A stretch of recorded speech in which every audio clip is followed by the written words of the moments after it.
గురువుగారు, కద్రువ తన సంతానాన్ని మరణించాలని శపించింది. కన్న తల్లే తన బిడ్డల్ని మరణించాలని ఎందుకు శపించింది? కుపుత్రో జాయేత క్వచిదపి కుమాతా నభవతి. దేవ్యపరాధ క్షమాపణ స్తోత్రంలో శంకర భగవత్పాదుల వారు చెప్పినటువంటి మాట ఇది. ఈ లోకంలో చెడ్డ కుమారులు ఉండవచ్చు, కానీ చెడ్డ తల్లి అనేది ఉండనే ఉండదు. ఆయన అండర్లైన్ చేసి చెప్పాడు ఆ మాట. చెడ్డ తల్లి ఉండదు, చెడు నడత కలిగినటువంటి కుమారులు ఉండవచ్చు.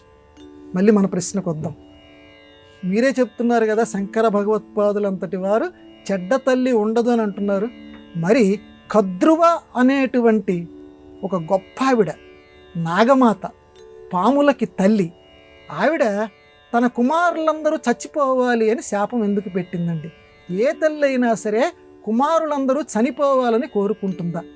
తాను చనిపోయినా, తాను బాధపడినా కుమారులు బాగుపడాలని ఏ తల్లి అయినా కోరుకుంటుంది కదా. కానీ తన కళ్ళ ఎదుటే మొత్తం కుమారులందరూ నశించిపోవాలి అని ఈ తల్లి ఎలా పెట్టింది శాపం? కోరుకోవాలని ఎందుకు అనుకుంది అంటే, ధర్మదృష్టితోటి ఈ ప్రశ్నకి మనం జవాబు చెప్పుకోవాలి. అసలు ఎందుకని కద్రువ శాపం పెట్టింది అది కూడా సంక్షిప్తంగా మనం చెప్పుకుందాం.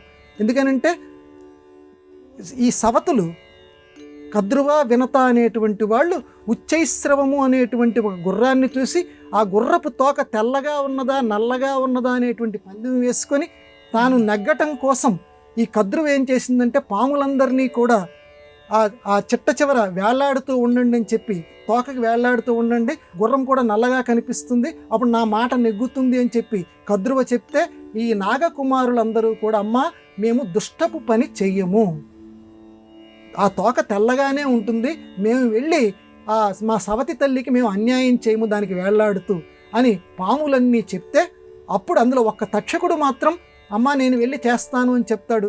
అతను వెళ్తాడు, మిగతా ఏ పాము కూడా ఒప్పుకోదు.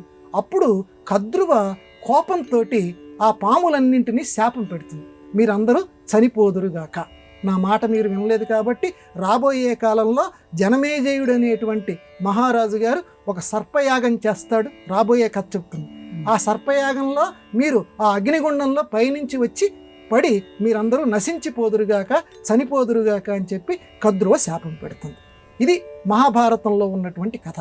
అంటే ఈ కథని మనం ధర్మదృష్టితోటి, ఆంతర్యంతో కనుక ఆలోచిస్తే, కద్రువ పెట్టినటువంటి శాపం ఒక ప్రకృతి ధర్మాన్ని పాటించటానికి పెట్టిందే కానీ తల్లిగా ఆవిడ పెట్టింది అనేటువంటి దృష్టితోటి మనం చూడకూడదు. అలాగే ఈ శాపం పెట్టడం ద్వారా సర్పయాగాన్ని ఆపించినటువంటి ఆస్తికుడు అనేటువంటి ఒక గొప్పవాడి యొక్క గొప్పతనం లోకానికి తెలియాలి అని చెప్పి, అందువల్ల విధి, దైవం ఆవిడ నోటి వెంట అటువంటి మాట పలికించాడు. నిజానికి కొన్ని పాములు మాత్రమే చనిపోయాయి, కానీ మిగతా పాములన్నీ కూడా సురక్షితంగానే ఉన్నాయి. కాబట్టి రాబోయేటువంటి కాలంలో ఒక గొప్ప చరిత్రని లోకంలో కద్రువ ద్వారా ప్రదర్శించాలనుకొని ఆవిడ ద్వారా అలా శాపం పెట్టించాడు. అందువల్ల నిజంగా ఆ తల్లి కొడుకులు చచ్చిపోవాలని కోరుకోవాల, విధి ఆడించిన నాటకంలో ఆవిడ ఒక పాత్ర మాత్రమే అయింది. అలాగే దుష్టత్వాన్ని ఆమోదించకూడదు అనేటువంటి సూత్రాన్ని లోకానికి చాటించడంలో ఆవిడ కూడా ఒక పాత్ర వహించింది అని ఈ లోకంలో ఈ ధర్మం మనకి తెలియజేస్తోంది.